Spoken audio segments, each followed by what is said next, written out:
Bueno, continuamos con el Sermón del Monte, que comenzamos a principio de año. Estamos en el capítulo 6, ¿recuerdan? Y hoy vamos a ver fundamentalmente una petición en el versículo 10, pero voy a leer los versículos 9 y 10 para que la idea sea completa. Mateo capítulo 6, versículos 9 y 10, va a aparecer en la pantalla. Vosotros pues oraréis así: Padre nuestro que estás en los cielos, santificado sea tu nombre. Venga tu reino, hágase tu voluntad como en el cielo, así también en la tierra.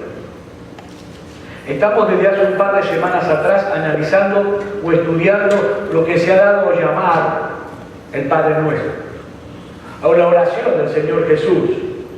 Ya dijimos, ya explicamos, pero es bueno repetir, se trata de una oración modelo. No hay que repetirlo como un loro. Es un bosquejo, es un ejemplo de cómo nosotros podemos presentar nuestras oraciones delante del Señor. Un autor escribió: esta oración lo cubre todo y puede ser vista desde tantos ángulos que deja perpleja la mente humana. Solo la mente de Dios pudo haber concebido tan profundos y sorprendentes pensamientos comprendidos en una pequeña porción de las Escrituras. Vimos que esta oración, recuerdan, se iniciaba con una invocación, ¿sí? Padre nuestro que estás en los cielos. Y luego la semana pasada vimos la primera de esas peticiones: santificado sea tu nombre. Es decir, si vamos delante de la presencia de Dios invocándolo como nuestro Padre, lo primero que debemos pedir entonces como hijos es que su nombre sea santificado. Ese es el espíritu que debe reinar en nuestro corazón cuando venimos a orar delante de Dios. La honra y la gloria del nombre de Dios, hermanos, debe ser nuestra preocupación principal. Debemos sentir una pasión muy profunda porque ese Dios sea conocido, sea estimado y sea reverenciado, no solamente en lo que es mi vida, sino en la vida de los demás. Esa debe ser la finalidad principal por la cual nosotros pedimos todas las demás cosas en oración. Repito, no es nuestro beneficio, no es nuestra comodidad, nuestra felicidad lo que nosotros buscamos al orar, sino la gloria de Dios. La gloria de Dios. Juan capítulo 14, versículo 13. Y todo lo que pidiereis al Padre en mi nombre, lo haré, dice Jesús. ¿Pero para qué? Para que el Padre sea glorificado en el Hijo. Es obvio, es evidente, no hace falta explicarlo, que Jesús está pensando aquí en todas esas peticiones que al ser respondidas van a glorificar el nombre de Dios. De ese modo, Dios el Padre es exaltado como el único dador de todo bien y Dios el Hijo es exaltado como el único mediador. Ahora bien, ¿de qué manera el nombre de Dios puede ser santificado de ese modo? ¿Cuáles son los medios a través de los cuales nosotros podemos alcanzar ese fin de que el nombre de Dios sea santificado? Bueno, precisamente eso es lo que enfocan las próximas dos peticiones del Padre Nuestro. Dios no solamente nos menciona el fin que debemos perseguir, sino que nos muestra también los medios para lograrlo. Y lo que esto nos enseña, hermanos, es que debemos buscar un fin divino utilizando medios divinos. Para Dios, el fin no justifica los medios. Y el primero de esos medios que vamos a pedir para que el nombre de Dios sea santificado es: venga tu reino. Y noten cómo se van conectando fácilmente unos con otros todos los elementos de esta oración. Esta oración no fue hecha porque sí. Se van uniendo. ¿Cómo comenzamos nosotros? Bueno, invocando la paternidad de Dios. Pero como el Hijo honra al Padre, una vez que invocamos su paternidad, pedimos que su nombre sea santificado. Y una vez que hemos pedido que su nombre sea santificado, no podemos pedir otra cosa más que el reino de Dios venga. Dice el autor: de todos los medios para lograr el fin de que el nombre de Dios sea santificado, ninguno tiene la cercanía tal ni es tan inmediato a la gloria de Dios como lo es el reino de Cristo. De allí que el reino de Cristo debe tener prioridad en nuestra lista de peticiones. Antes que tu provisión, antes que tu perdón, antes que tu salud, antes que tu bienestar, antes que tu protección, debemos buscar el reino de Dios. Vamos a enfocar esta segunda petición, venga tu reino, y lo haremos a través de 2 puntos o 2 encabezados o títulos que yo quiero compartir con todos ustedes. En primer lugar, vamos a ver la naturaleza esencial del reino de Dios. ¿Qué es el reino de Dios? Cuando pedimos por la venida del reino de Dios, ¿qué estamos pidiendo en realidad? Y en segundo lugar, veremos la petición en sí misma. ¿Cuál es la petición que Cristo hace aquí? Y algunas aplicaciones prácticas para nuestra vida diaria. Comencemos por el primer punto, la naturaleza esencial del reino de Dios. Y hermanos, el concepto del reino de Dios en la Biblia es muy amplio. Se puede decir en sentido general que ese tema ocupa un lugar central en todas las Escrituras. La historia bíblica no es otra cosa que la historia del reino de Dios, enfocando como figura central al rey de ese reino, nuestro Señor Jesucristo. El término reino de Dios, en primer lugar, es básicamente el gobierno de Dios.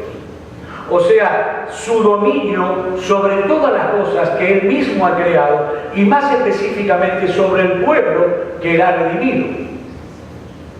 La Biblia enfoca el reino de Dios desde 2 perspectivas que se complementan entre sí. Por un lado, cuando nosotros escuchamos hablar del reino de Dios, tenemos que pensar en ese dominio universal que Dios tiene sobre todas las cosas creadas, visibles e invisibles. Muchas veces la Biblia habla del reino de Dios refiriéndose a ese dominio universal de Dios sobre todas las cosas. ¿Sí? Dios gobierna a los ángeles, buenos y malos. Dios gobierna sobre los astros, los planetas, las estrellas, las nubes, el universo. Dios gobierna sobre los hombres y las mujeres, sobre las bestias. Nada escapa absolutamente a su control y a su soberanía. Por ejemplo, dice David en 1 de Crónicas, capítulo 29, versículo 11. Tuya es, oh Jehová, la magnificencia y el poder, la gloria, la victoria y el honor, porque todas las cosas que están en los cielos y en la tierra son tuyas. Tuyo, oh Jehová, es el reino, y tú eres excelso sobre todo. Salmo 103, versículo 19. Jehová estableció en los cielos su trono, y su reino domina sobre todos. Sin embargo, debo decirles que no es de ese reino que Cristo habla en el Padre Nuestro. No es de ese reino.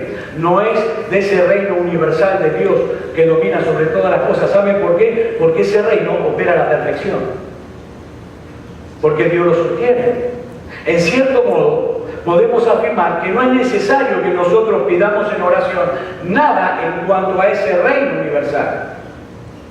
¿Por qué? Porque ese reino no puede ser aumentado por cuanto todo lo que existe está bajo su control y soberanía.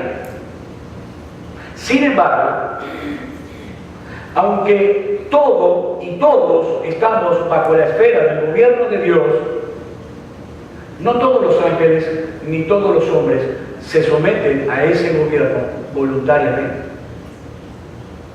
Hemos leído en la Biblia de que hubo una rebelión, ¿sí?, que comenzó en el cielo y que luego alcanzó la tierra. Satanás y sus huestes se rebelaron en contra de Dios. Tomaron la temeraria y equivocada decisión de enfrentarse voluntariamente a la voluntad de Dios, de buscar primeramente su gloria en vez de buscar la gloria de Dios. Y una vez que esa rebelión fue consumada, Satanás y sus huestes pusieron todo su empeño en lograr que el hombre se rebelara también contra Dios. Le sugirieron abiertamente que se independizara de Dios, que tomara su propio camino, que viviera de espaldas a Dios. ¿Y qué fue lo que sucedió? Todos lo sabemos. Nuestros primeros padres, Adán y Eva, cedieron a la tentación, cayeron en pecado, Y de ese modo, hermanos, ellos abrieron las puertas de par en par para que un nuevo reino se introdujera en el mundo. El reino del pecado y de las tinieblas. Un reino que de ninguna manera anula el reino de Dios, pero que se encuentra en constante y abierta oposición a él. Un reino que, proclamando la libertad, en realidad esclaviza al hombre y lo condena a la miseria. Sin embargo, desde el mismo momento que nuestros padres cayeron y ese nuevo reino se estableció, Dios prometió enviar a un Redentor que aplastaría completamente esa rebelión y que implantaría en el mundo un reino de justicia y de verdad que nunca jamás sería destruido. Entonces, cuando la Biblia habla del reino de Dios, no se refiere únicamente al dominio universal que Dios tiene sobre todas las cosas como el Creador soberano, sino que también se refiere al dominio especial y particular de Dios sobre ciertas personas por medio de su gracia y por medio de su Hijo Jesucristo.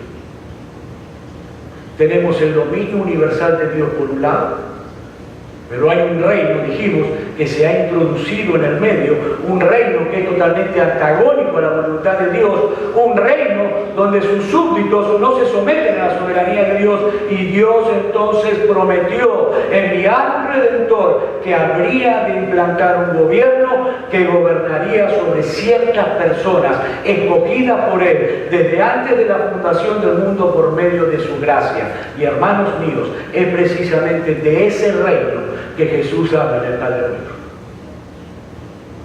Ese reino de Cristo en el mundo ocupa un lugar central a lo largo de las Escrituras. Por ejemplo, Mateo capítulo 4, versículo 17. Desde entonces comenzó Jesús a predicar y a decir: arrepentidos, porque el reino de los cielos se ha acercado. Lucas capítulo 4, versículos 42 y 43. Cuando ya era de día, salió y se fue a un lugar desierto, y la gente le buscaba, y llegando donde estaba, le detenían para que no se fuera de ellos. Pero él les dijo: es necesario que también a otras ciudades anuncie el evangelio del reino de Dios, porque para esto he sido enviado. Hermanos, el reino de Cristo no es otra cosa más que su gracia gobernando en los corazones de los hombres. No se trata primariamente de algo externo, sino más bien de un reino que obra en el interior de cada uno, en el corazón. Cristo reina cuando el yo es destronado. Cristo reina cuando el pecado deja de ser soberano en nuestra vida.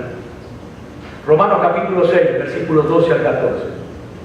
No reine pues el pecado en vuestro cuerpo mortal, de modo que no obedezcáis en sus concupiscencias, ni tampoco presentéis vuestros miembros al pecado como instrumentos de iniquidad, sino presentaos a vosotros mismos a Dios como vivos de entre los muertos, y vuestros miembros a Dios como instrumentos de justicia, porque el pecado no se enseñoreará de vosotros, pues no estás bajo la ley, sino bajo la gracia. La gracia de Dios gobernando en los corazones de los hombres y mujeres, ese es el reino de Cristo, al cual Jesús se refiere en el Sermón del Monte. En palabras del apóstol Pablo, en Gálatas capítulo 2, versículo 20, con Cristo estoy juntamente crucificado, y ya no vivo yo, mas vive Cristo en mí, y lo que ahora vivo en la carne, lo vivo en la fe del Hijo de Dios, el cual me amó y se entregó a sí mismo por mí. He ahí la evidencia más contundente de que Cristo reina en el corazón de un hombre.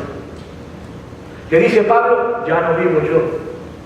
El yo ha sido completamente destronado. Ese es el reino de Cristo en el corazón. Se trata de algo interno, se trata de algo espiritual. A eso se refiere Cristo cuando dice: venga tu reino. Romanos capítulo 14, versículo 17. Presta atención a lo que dice Pablo. Porque el reino de Dios no es comida ni bebida, sino justicia, paz y gozo en el Espíritu Santo. Es de ese reino que Cristo habla aquí. Es sobre ese reino que nosotros debemos pedir en nuestras oraciones cuando venimos delante de Dios. Hemos visto cuál es la esencia, la naturaleza del reino de Dios. ¿Qué es el reino de Dios? Veamos ahora nuestro segundo punto, la petición por la venida del reino de Dios. El Señor nos dice en el Padre Nuestro que debemos orar nosotros para que su reino venga. ¿Y eso qué significa? ¿Es acaso que esta petición se circunscribe únicamente a la segunda venida de nuestro Señor Jesucristo en gloria? No, ya hemos dicho que la frase venga tu reino apunta más bien a una realidad presente, el dominio de la gracia de Dios en el corazón. Jesús se lo explicó a los fariseos, Lucas capítulo 17, versículos 20 y 21. Preguntado por los fariseos cuándo habría de venir el reino de Dios, les respondió y dijo: el reino de Dios no vendrá con advertencia, ni dirán helo aquí o helo allí, porque he aquí el reino de Dios está entre vosotros. Los fariseos y muchos judíos de esa época estaban pensando en ese reino terrenal. En ese momento, ellos esperaban el momento cuando Israel fuera puesto por cabeza a todas las naciones del mundo. Y Cristo les dice: pero ustedes están muy perdidos. El reino de Dios ya está aquí. Cristo corrige esa visión distorsionada, equivocada de la naturaleza del reino de Dios y dice que el reino no vendrá con advertencia, dice Cristo. Y es obvio que no está hablando de su segunda venida, porque todos sabemos que su segunda venida sí que vendrá con advertencia. Créanme, todo el mundo la verá. Entonces no se está refiriendo a eso. Se trata de un reino interior. Donde quiera que Dios es reconocido y honrado como rey, donde quiera que Satanás y el pecado haya sido destronado, allí está el reino de Dios. Allí. Pedir por la venida del reino de Dios, hermanos, entonces significa primariamente que el gobierno de Dios sobre los hombres se expanda cada vez más y más en el mundo. Comenzando por ¿dónde? Por nuestras propias vidas, pero alcanzando a su vez la vida de los demás. Es pedir que el reino de Satanás y del pecado continúe siendo derrotado y que más y más cautivos puedan venir a la libertad. Como dice el autor, nuestra petición pues equivale a esto. Deberíamos tener un deseo y un anhelo grande de que el reino de Dios y de Cristo entre en el corazón de los hombres. Debería ser nuestro deseo que este reino se ahonde en nuestro propio corazón. Deberíamos estar ansiosos por ver que ese reino se extienda en la vida de otros hombres y de otras mujeres. Por eso cuando oramos, venga tu reino, lo que estamos pidiendo en realidad es el éxito del Evangelio. Es su dominio y su poder. Pedimos la conversión de hombres y mujeres. Pedimos que el reino de Dios llegue a América, a Europa, a Asia, a África, a Oceanía, hasta el último rincón de la tierra. Hermanos, venga tu reino es una oración misionera que lo abarca todo. Absolutamente todo. ¿Y qué interés podemos tener nosotros de que el reino de Dios se extienda en el mundo de ese modo? Porque queremos que su nombre sea santificado.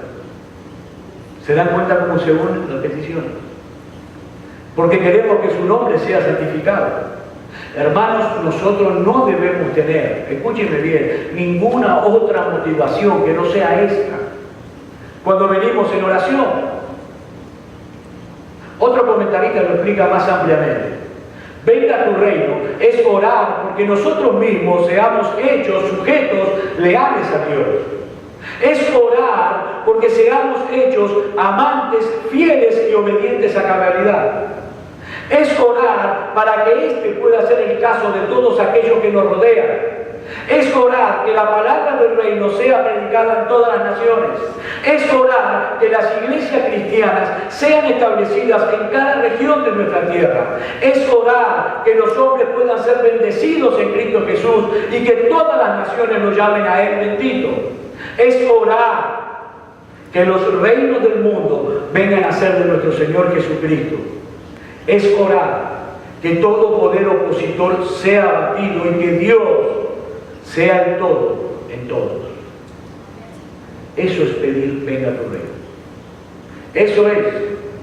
Es orar que todo poder opositor sea abatido y que Dios sea el todo en todo. Pedir por la venida del reino de Dios es pedir primariamente por nosotros mismos, seamos cristianos o no. Cuando un inconverso es convencido del pecado, ¿qué hace? Acude a Dios clamando por misericordia, ¿sí? Pidiendo perdón por su maldad, suplicando a Dios que lo vista de la justicia de Cristo. Hermano, lo que este hombre está pidiendo no es otra cosa que el reino de Dios venga sobre él. Lo que este pecador está pidiendo es que el reino de la gracia gobierne su corazón. Eso es pedir, venga tu reino. Hemos visto la naturaleza del reino de Dios, hemos visto cuál es la petición. Veamos ahora dos aplicaciones prácticas que quiero compartir con ustedes de este texto. En primer lugar, esta petición nos enseña cuál ha de ser el anhelo preponderante de todo verdadero Hijo de Dios. Cuando venimos a estudiar el Padre Nuestro, podemos observar claramente que el Padre Nuestro se trata de una radiografía. ¿Por qué? Porque nos revela aspectos del cristiano que no se ven a simple vista. ¿Sí? Nosotros vemos al cristiano venir a la iglesia, nosotros vemos al cristiano predicar el evangelio a otro, nosotros vemos al cristiano leer la Biblia, pero no podemos ver lo que hay en su corazón. Bueno, el Padre Nuestro es una radiografía. ¿Saben por qué? Porque nuestras oraciones reflejan cuáles son los verdaderos anhelos de nuestro corazón. Ahora, para hacer fiel a la exégesis de nuestro pasaje, el Padre Nuestro es simplemente un modelo de oración, un ejemplo que nos puede servir para enseñarnos a orar, pero al mismo tiempo descubre delante de nosotros cuál es el corazón, hermano, del cristiano. No es una enseñanza directa, pero es una enseñanza indirecta. El Señor nos dice que debe estar presente en el corazón de un cristiano cuando viene a orar como algo primordial, como algo principal, que el nombre de Dios sea conocido, estimado y reverenciado en el mundo. ¿A través de qué? De la expansión de su reino. Hermanos, vivimos en un mundo caído. Los hombres se gobiernan cada uno a sí mismos por sus pasiones, por sus deseos, por sus sentimientos, por todo lo que a ellos les parece más conveniente. El hombre vive buscando su propia gloria en vez de la gloria de Dios. Si anhelamos nosotros como hijos de Él, que realmente Dios sea reverenciado y estimado en el mundo, tenemos que pedir invariablemente: Señor, venga tu reino. Venga tu reino, porque si su reino no viene al corazón de los hombres, Dios lo va a hacer santificado como Él debe ser santificado.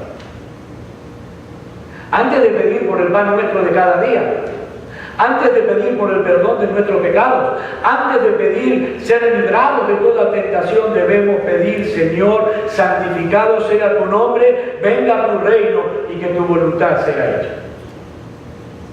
Y déjenme hacerles alguna pregunta para que respondan interiormente. Hermano, hermana, ¿cuál es tu preocupación principal en tu vida? Piensa un segundo en qué te pasas la mayor parte del día pensando.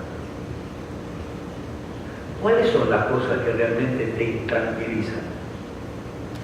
Sí sabemos, yo sé y entiendo que tú tienes una familia que cuidar, tienes hijos que criar, cuentas que pagar, una casa que mantener. Pero detente a pensar, ¿qué tanto te preocupa el reino de Dios? ¿Qué tanto te preocupa? ¿Es tu mayor preocupación realmente que el reino de Dios se expanda cada vez más y más y más en el mundo? Bueno, Cristo nos dice a nosotros que esa debe ser nuestra preocupación principal. Eso es lo que Él enseña directamente en esta oración. En segundo lugar, esta petición nos enseña indirectamente que los cristianos debemos estar dispuestos todos a luchar con esa tendencia que tenemos en el corazón, aunque no lo reconozcamos, de tratar de ser independientes y de vivir gobernados por nuestros propios criterios o nuestros propios pensamientos. Eso sucede muy común. El Señor nos dice aquí: cuando tú vengas delante de Dios en oración, tú debes pedir lo siguiente, debes clamar porque su reino venga sobre ti, lo mismo que para nosotros. Debes pedir que su gracia y su verdad gobierne más y más, de modo que no sea tu voluntad la que prevalezca, sino la voluntad de Dios. Y hermanos, este es un punto que muchísimos cristianos han perdido de vista en su camino. Lo voy a repetir otra vez, el libre albedrío no existe en materia espiritual. Tú no puedes vivir como se te da la regalísima gana. El libre albedrío es para que tú puedas elegir la casa donde vas a vivir, el carro que te vas a comprar, la ropa que te vas a poner, la comida que vas a comer, pero no lo que respecta a Dios. Hermano, escúcheme bien, ser creyente, ser hijo de Dios es vivir bajo autoridad. Bajo autoridad. Hay gente que viene a la iglesia cuando quiere, cuando puede. Dios no nos da esa libertad de faltar al día del Señor. No nos da esa libertad. Hay gente que dice, no, yo tengo que pasear, tengo que conocer, tengo que descansar. No. Tú puedes descansar cualquier día menos el domingo, porque es el día del Señor. Y es justamente para descansar. En Él. No en la playa. Si tú eres cristiano, tú estás bajo autoridad. Tú no puedes hacer... ¿Por qué te fuiste? Bueno, porque tuve ganas. No, tú no puedes tener ganas. Y Dios nos dice que no es solamente bajo la autoridad de Dios que estamos, los cristianos, si no vayan a Romanos capítulo 13 y leanlo completo, Dios puso autoridad en la nación, en la familia y en la iglesia. Estamos bajo autoridad. ¿Qué nos enseña Cristo en este pasaje del Sermón del Monte? Que ser cristiano significa pertenecer a un reino. ¿Y qué es un reino? Pues básicamente es un pueblo o varios pueblos bajo una cabeza o un gobernante. Hermanos, ser cristiano es mucho más que asumir un estilo de vida. Ser cristiano es mucho más que dejar de hacer cosas malas para empezar a hacer cosas más buenas. Ser cristiano es ser trasladado de un reino a otro reino. Éramos esclavos del pecado, ahora somos esclavos de Dios. Vivimos bajo su autoridad. ¿Qué significa ser cristiano? El hombre depone su autoridad, el hombre depone su rebeldía y clama a Dios para que su reino venga sobre él. Eso es ser cristiano. Dejar de vivir para el pecado, para vivir para Dios. Nosotros por medio de la fe nos aferramos a Cristo, sí, pero no solo como nuestro sacerdote, como algunos creen. No solamente como aquel que vino y se ofreció a sí mismo delante de Dios en una cruz, no. Sino que la fe es el instrumento con el cual también nos aferramos a Cristo como profeta. Y ahora es Él y no nosotros quien nos instruye. Pero no solo eso, la fe también es el instrumento a través del cual nos aferramos a Cristo como Rey. Y como Rey, Él nos gobierna. No vivimos como queremos si somos cristianos. Vivimos como Dios dice que debemos vivir. Cuidado con eso. Eso es una cosa que dice, venga tu reino. Si tú oras, venga tu reino, porque quiere que Dios gobierne sobre ti. Y someterte a sus mandamientos y a sus estatutos. Creer en Cristo incluye por necesidad la resolución voluntaria de rendirse a su dominio. Hermanos, el que no obedece es porque no cree. Simple. El que no obedece es porque no cree. Decir que creemos en Cristo es decir que ya no creemos más en nosotros mismos, ni en lo que nos enseñaron nuestros padres o la escuela. Ya no creemos más, creemos solo en la palabra de Dios. Para terminar, los cristianos debemos pedir porque el reino de Cristo siga creciendo y desarrollándose en nuestro corazón. ¿Saben por qué, hermano? Porque es evidente que todavía hay en nosotros mucho pecado que mortificar. Mucho. Muchísimo. Hay muchas corrupciones que combatir.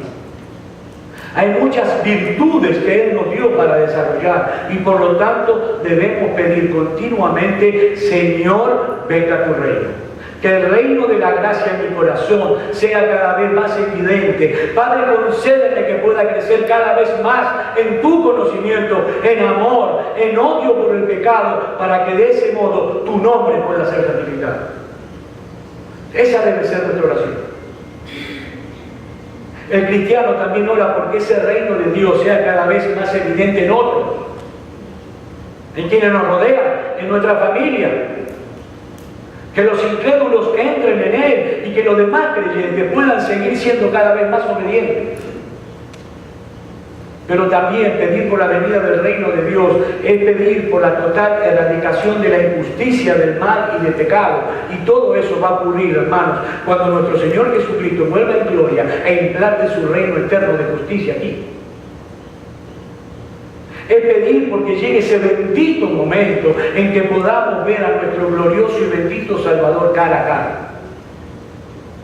Es pedir que cuando Cristo venga traiga consigo nuestro bendito descanso en su segunda venida. Hermanos, que cada cual de nosotros, hoy, en nuestras casas, se pregunte: ¿qué lugar ocupa el reino de Dios en nuestro corazón? Si realmente nuestro pedido es: venga tu reino. Y para las personas que nos visitan, yo quiero concluir con las palabras del Señor Jesús en Lucas capítulo 16, versículo 16. La ley y los profetas eran hasta Juan. Desde entonces el reino de Dios es anunciado y todos se esfuerzan por entrar en él. Amigo mío, no deseches la invitación que el Señor te está haciendo a través de su palabra hoy, en esta mañana. Yo decía la semana pasada, y es una gran realidad, y lo hablábamos con mi señora en esta semana: no hay nada peor, no hay desgracia más grande para cualquiera de nosotros que vivir para nosotros mismos. Hermanos, ese es el origen de todos nuestros problemas. Vivir como nos parece. Vivir para nosotros mismos. La peor desgracia que nos puede pasar. Por eso el mundo está como está. Es simple, la deducción. Amigo mío, no deseches la invitación que Dios pone delante de ti, porque nadie puede asegurarte que esta sea la última. Tú eres enemigo de Dios, vives enfrentado con Él. Ven a Cristo, ven a la cruz.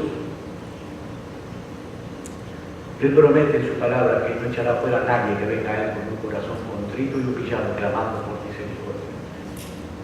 Allí donde estás, clama por su perdón. Clama por misericordia. Hermanos, es mi oración en esta mañana que el Señor nos ayude a todos nosotros, en el lugar donde estemos y en las circunstancias en las que se encontremos, poder pedir de todo corazón y con toda sinceridad en nuestro corazón: Señor, venga tu reino. Vamos a orar.